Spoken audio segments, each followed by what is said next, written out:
Hi everybody, my name is Chris Kingsbury. I am the Future Center and Aspire Coordinator here at Kirk County High School. I am going to talk to you a little bit about scholarships today. So first we're going to start on the Kirk County High School website. So that is going to be at cchs.kirkcounty.k12.or.us. On this website, we are going to hover over the counseling tab. What that is going to bring us to is a tab that says scholarships or Future Center. So first thing we're going to go to is the Future Center. I'm going to show you two different ways to get to our scholarships. From our scholarship page on the Future Center, it's going to be just a little bit lower right here. This button says scholarships. When we click on this, it's going to bring us to a page that shows the local and state and national scholarships that I put on a list, and then also a link to the Osac website that has the Orchid Promise and the Osac scholarships. So I'm going to show you the other way now. If you want to just go to our local scholarships, you're going to click on the scholarship button on the counseling tab. So we're going to click there. And it's going to bring us to that same spot I was talking about, our list that I make for our Kirk County High School website. So this page shows all the scholarships in due date order. So starting at the top, it's going to be rolling deadlines, and then it goes into starting in September all the way through July. And at the very, very bottom of the page, it's going to list some of them that haven't been updated yet for this year. So some of those will be ones that update in January or February, and usually the main times that scholarships are due, it's going to be around February, March, April, May, kind of goes from there. So I would definitely keep an eye on this page and make sure you're making a habit of making sure the deadlines are correct for you, and you have a list of what you want to apply for and that you get those in on time so that you don't miss any. Some of them are done virtually, so you go on and fill out the website online, or fill out the scholarship on their website online, or you fill out the application in a fillable document and then you can print them out here in the Future Center, or you can print it out and then you just turn them in to me. It'll say on the scholarship, and a lot of them, if they have a different way to turn it in, I'll list. So like at the top here, it says mail applications to these people. And if you need us to mail them, we'll mail them for you. You can mail them either way. You can bring it to us, but you always want to make sure if there is a specific deadline, you bring them in before the due date, because we need to make sure they're postmarked. So if you are mailing a scholarship, you want to make sure that you bring them in at least before 11 o'clock, the day that they're due to the post office, or bring them to us at the high school at least the day before it's due.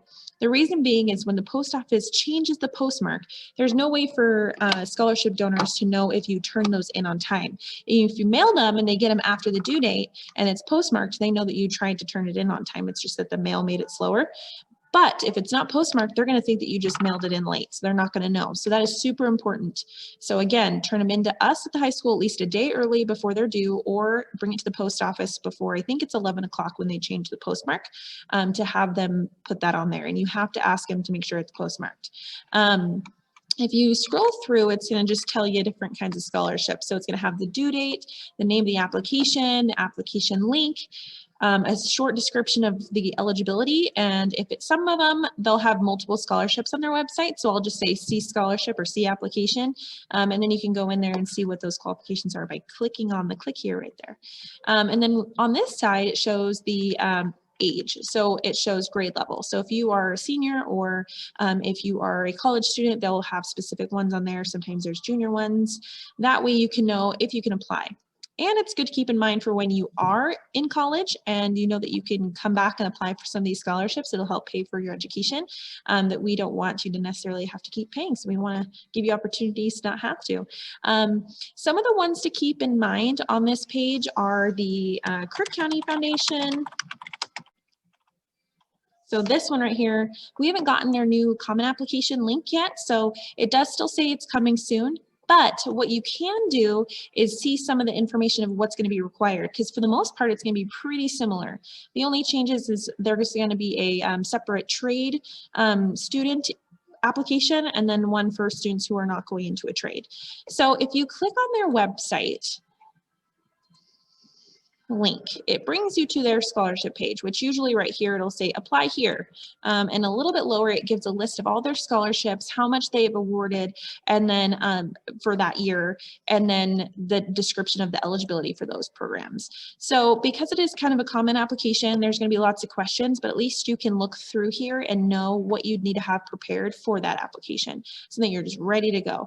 That is the best thing I say you could do. And also knowing if you have a goal of needing to get your GPA up, like some of these are a 2.5 or a 3.0, these are some of the things you could be looking at so that you can try to be more competitive for scholarships and have more time to be prepared for those in your current and future quarters that we have for our school. So coming back to this website, the next one is Ford Family Foundation. So this one is a really big one. It is now open. You can apply. It's due March 1st. This application is for a scholarship that helps pay for 90% of unmet college need. So you could be going to a community college or a university, and the unmet college need means, you know, housing, it means computers, anything that goes into your college cost of your education and training beyond high school. So being able to fund your education through this is massive. It's such a big scholarship. It's amazing. And this can also be can be used through a bachelor's degree or even a master's degree. So you just have to keep applying, but that's awesome. So once you're awarded the Ford Family Foundation Scholarship, they will help you pay for a college education in some way, which is amazing. And we've had a lot of students get the scholarship. So 2 years ago, we had 4 students get it, and last year we had 1 student. They usually have some interviews for this one. Last year it was a little bit more competitive because they couldn't do the interviews because of COVID. But we have an awesome group of students here who most of them will qualify for this scholarship. So it's definitely worth your time. It's no longer on the Osac. It was on the Osac website last year. Now it's on their own website. So you'll click here and it brings you to their application link to fill out online. So if you need any help with that, please let me know. But I always tell students to go through, look at the eligibility, check out the application, write down the due date, and maybe create a planner or just write it down so that you kind of know each month, okay, I need to work on these scholarships, just so you don't get overwhelmed, because there is a lot of scholarships on here and you're not necessarily going to qualify for all of them. And they don't get removed when the deadlines have passed, mostly because a lot of them are recurring every year scholarships. So you want to make sure you're checking the deadline and making sure that you are filling it out all the way. And then if they're turned into me, or even if you mail them, I always suggest that students put a cover on that. So what that means is having a piece of paper with the title of the scholarship, a photo of the student, and then the contact information for the student underneath that photo. So again, title of scholarship, photo of student. I suggest senior pictures because you guys usually have a senior picture. And then again, the student's name and contact information at the bottom. Just makes it look a little bit more professional. And then you can put it in one of those portfolio cover sleeves, which is basically just a plastic cover sheet with a plastic spine that holds it like a little book. I have tons of those in the Future Center. So if you need one of those, you can come and get that from me and I can help you put it together and show you how to do that. If you need to print anything, I have computers available in the Future Center to help students print applications. Again, just keep an eye on it. If it says turn into the Counseling Center or Future Center, that's me. I'm attached to the library, and I have a little drop box in here. Again, you want to just keep an eye on the due dates. There are some due in December, there are some due in January, and there's some due every month for the rest of the year. The really heavy scholarship deadline months are like February, March, April, May. Pretty much all those months, there's tons of them. So I would keep an eye out on those, lots of them in April, just so that you don't get behind or overwhelmed. We want to get some of these out of the way. I'm going to show you next, if we go back to the Future Center page, so we go to Counseling Future Center, and scroll down a little bit back to the scholarship button. So we're going to click on this button. I'm going to show you the Osac website. So if we click on the scholarships button, again, this link right here, the CCHS scholarships, would take us to that page we just looked at, the local and national state websites that I put on there in due date order. This one is the Osac scholarships. If we click on that button, it'll take you to a little area that talks about what the Osac is, some tips with the application process, and then a link to the Osac website. So we're going to click on that. I'm going to show you a little bit about that website. So on the Osac page, that's OregonStudentAid.gov. So again, what Osac means is Office of Student Access and Completion. So it's basically the state of Oregon who's helping fund higher education and training beyond high school. So some of the grants that are important to remember is the Oregon Promise Grant, which is basically like a 2-year grant scholarship that helps you go to any Oregon community college if you have a 2.5 GPA. We'll talk about that first. So we're going to click on the Oregon Promise. So for this application, it does depend on when you graduate. So students, if you are thinking about graduating early, even if you're a junior or a senior and you're planning to graduate first, second, third quarter, early quarters, then you might have to go spring term for college to be able to get this application and grant, which is really a pretty sweet deal. That helps pay for a 2-year degree. You don't have to get a 2-year degree. You could be doing a certificate program. You could be doing, like massage or a transfer degree where you only need to really do 1 year and then transfer to a university or somewhere that has like a radiology program or, dental assisting or something like that. So this can help pay for that tuition, which is huge because at a community college, your tuition can be a couple $1,000s per term, which is a lot of money, and this will help pay for that. It sometimes is based on income, but last year we only had 2 students who applied for it get denied, which was really awesome because they still got a backup program through Kirk County School District where we helped pay for their first year at COCC. If you're denied the Oregon Promise because of income or GPA, we will still help you attend college if that's what you're wanting to do at COCC. But again, it's a pretty high EFC. And what this EFC means is when you apply for the FAFSA, you have to apply to be able to qualify for the Oregon Promise. Even if your parents make a lot of money and you don't think that the FAFSA is going to do anything, you still have to fill it out to be eligible for this. Because for them, if there is no income cap, it doesn't matter how much money your parents make. So if it's above a $22,000 EFC or something and there's no income cap, they don't care. So they put the income cap on there pretty high because most people who would want this grant don't necessarily need it if they have that high of an EFC, depending on the situation. And they try to keep it as high as possible to limit the students getting denied. But if it does have that, again, if you're below it, you'll still get the Oregon Promise. So most students will qualify. So I wouldn't say don't apply because you don't think you're going to get it, because last year there was an income cap, but the year before there wasn't. And the year before that there wasn't. So I would just keep an eye on that. And sometimes they'll put a limit and you can get partial amounts. So it might not be the full amount, but it might be partial. And again, if you're wondering when you'd have to go, if you think that you're going to be graduating early, if you click here on the apply your deadline and find out the deadline date for you to apply, if you say you're graduating from traditional high school on, we'll just say November 1st, 2020, maybe as you graduated already, this would say you have to apply by February 1st and go spring term. So you'd have to go in the spring to get this application and get this grant for your education, which can be kind of hard for students. So if you're not wanting to go spring term, you might need to look at alternative ways of like adding a class, like an elective or something, or taking a foreign language you hadn't taken before, like sign language or something, I don't know, online. Different things that you could do to try to extend your education so that you don't have to go spring term and graduate a little bit later. There is a little tool in the Future Center that I have. It's on a sheet of paper that kind of describes that.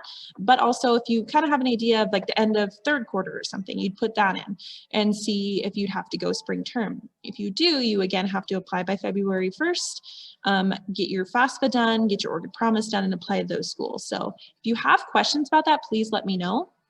Again, if you plan to just go on normal fall, then if you graduate in June, then you would just be the traditional going to fall term. So you wouldn't have to go until September. Again, at any Oregon Community College.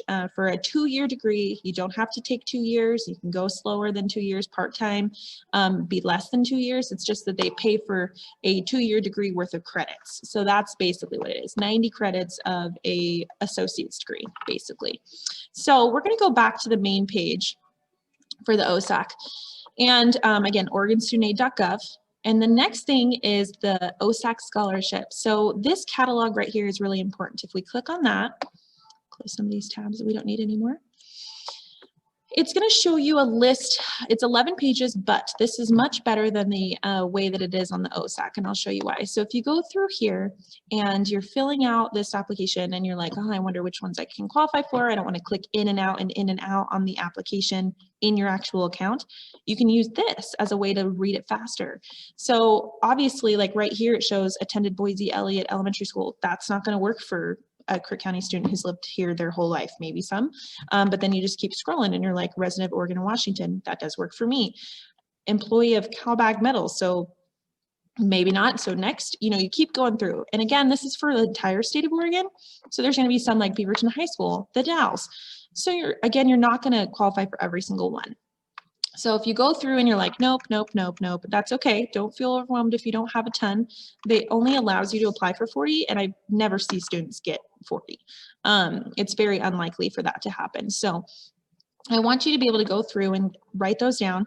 I want you to write the number and the name of the scholarship if you do qualify for it. The reason why is going to the search bar. If you go to the search bar and you type in 270, just like this first one here on the list, it'll pop up and you click next to it, apply. So that's how it would look like on your actual application. So that's why it's nice to write down the number and the name. So it's so much easier. And this is so much quicker because it's already popped up and you can see all the writing. The other ones, it's not like that. The way to log in to look at this information is if we go to the main page and we click on login right here. When you click on login, there's something that says student portal. To be able to log into your student account and create a profile, we're going to click on student profile. And right here, you would log in. I've created one to be able to look at it with you guys. So if you get in here, it shows you the scholarship application. So that's the Osac Scholarship that we've been talking about with the catalog. The hardest part is to do the activities chart, which is basically just doing your volunteer work history and paid work history listed, and then a couple personal statements that basically is just asking a little bit of information about you and why you chose the career path you want to do and what encouraged you or what was a significant thing in your life that helped drive you to that goal, and then just filling out the applications and picking each one. So the hardest part is those two things, and then if you already have selected and have a list of all those scholarships, it really helps when you're selecting them to apply. Next on the list is the Oregon Promise. So that, again, is that 2-year degree at any Oregon community college that you can apply for here. It takes only 5 minutes. If you have the student social security number, name and everything, it can be right away. You always want to select that Osac can have your information in there to have a school verify. So you always want to select my school will verify my GPA. And then when you submit it, you'll put submit and then it'll say awaiting high school verification. That's okay. We wait until if a student's graduating early, we would approve it now for the spring. If you've graduated, if you're going to be graduating and having to go spring term, we would just verify it once you have your graduation date. And then for those students who are planning to go in the fall, we will approve those after the 3rd quarter grades. So that is where you would apply for that. That is really easy, really quick, so I would get that out of the way. And then there's a couple other grants and other opportunities down here below. So this is where you're going to go to do most of that application process. I hope this was helpful. I feel like this is the best little quick overview. Again, if you have more detailed information or want a little bit more step-by-step directions for you specifically, feel free to reach out. You can reach me at the high school phone number, extension 3115, or by email. I can help you by Zoom or in person to try to get through all this. So again, please reach out. Don't hesitate to make an appointment if you need any assistance, and hope this is helpful. Thank you.